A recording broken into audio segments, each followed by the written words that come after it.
Hi everyone, I am Aishi Jain from School of Law Modi University working as a legal internal access queue and company. Today in this video I am describing about recent judgment passed by Supreme Court on Union of India versus Raj Grow Impacts LLP and others. The citation to this case is LL 2021 SC 227. Goods importing violating FTDR DGFT notification are prohibitory good liable for confiscation under Custom Act by the Supreme Court. The Supreme Court held that the P and purses which were imported in violation of the notification of the central government and the Director General of the Foreign Trade issued under the Foreign Trade Development and Regulation Act are liable to absolute confiscation under Section 125 of Custom Act as prohibitory goods. The court grant a relaxation by allowing a re-export of the good on the payment of necessary redemption fee and subject to the importer in discharging the other statutory obligation. A bench comprising Justice A.M. Khanwilkar and Dinesh Maheshwari observed that the personal interest of importers who made improper imports are pitted against the interests of the national economy and more particularly the interest of the farmer.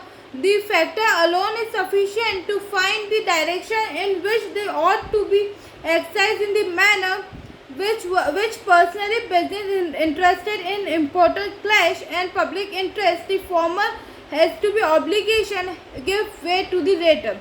Background to this case: the Director General of the Foreign Trade DGFT while certain notification and restrict the cap on the imported purses and peas.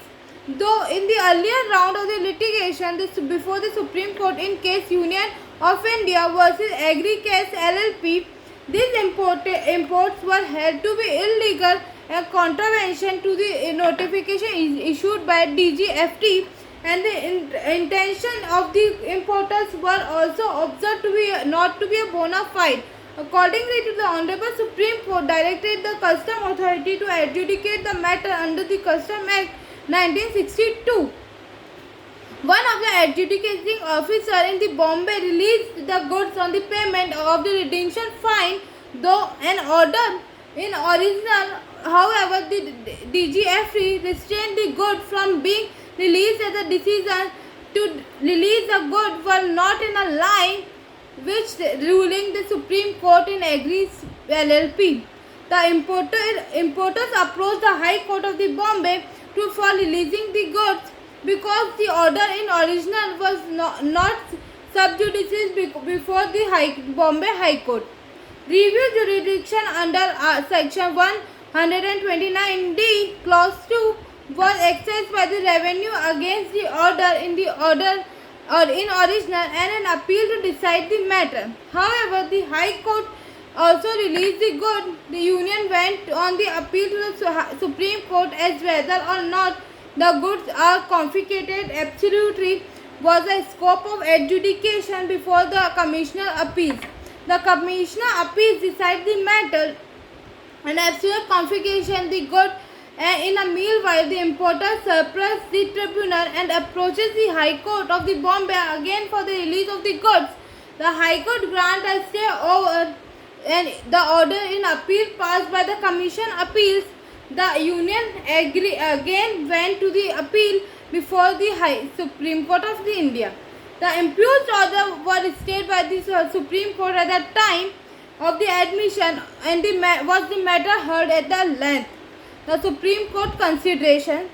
The first aspect considered by the Supreme Court was regarding the correctness, legality and validity of the impugned order. While para 56 held that significantly if the pursuant of the order dated 15 October 2020 had been in the if Commission Appeal would be deciding the matter in the appeal, he could not be ordered absolute confiscation of the good before the High Court has ordered their release. It would immediately lead to the position that order dated 15 October 2020 of the High Court carried inherent contradiction. In other words, if release of the good was only of the opinion available with the authority, the material part of the consideration of the appellate authority has already been rendered redundant. It is further held in para 57 that once it is clear when the matter was left for the decision by the Commissioner Appeal, there was neither any occasion or nor any justification for the High Court to pass the order or release the goods for the simple reason that any order for release of goods was rendered to the material part of the matter at a fatal accomplice. This is simply could not only be done. The next aspect considered by the court was whether the goods are prohibitory or restricted in nature. It is conveyed by the union that the cap on this good caution 1.5 lakh mtps up to that quantity that are restricted. Any import beyond the prohibited, the court filed in paragraph 68 held that we have no hesitation in holding that the goods caution having the imported in contravention of the notification dated 29/3/2019. The trade notification dated 16 April 2019 and being of imported beyond the permissible quality without license are prohibited goods. For the purpose of the Custom Act, the unnecessary and baseless argument rise on the behalf of importers that the goods that the sorry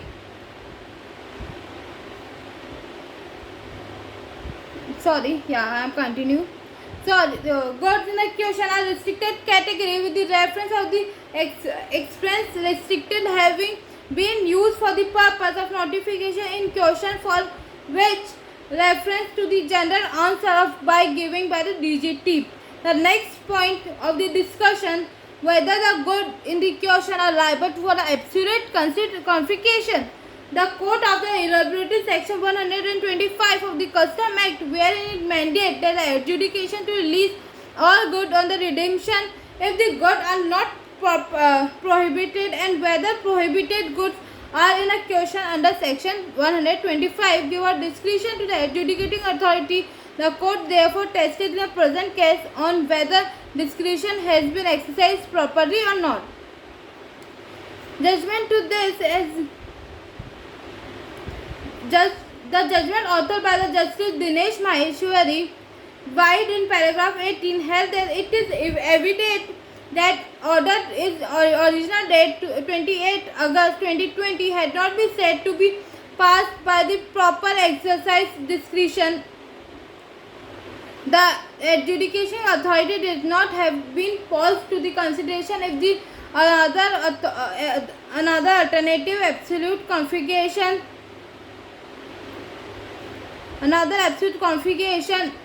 is to be available to the discretion as per the first part under 125 clause 1 of the Custom Act.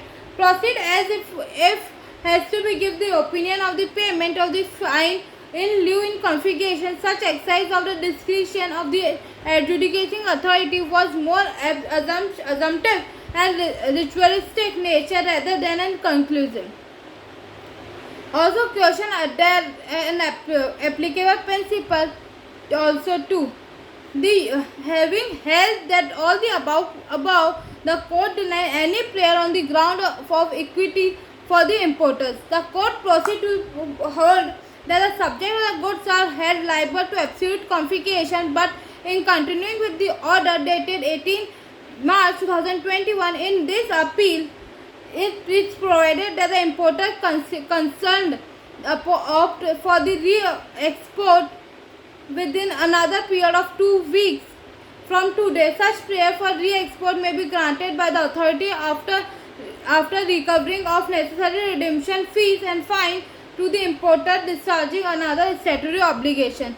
If no such option is exercised within 2 weeks, the goods shall be stand confiscated absolutely. For the union, the matter was argued by the additional Solicitor General N. Venkatram and assisted by V.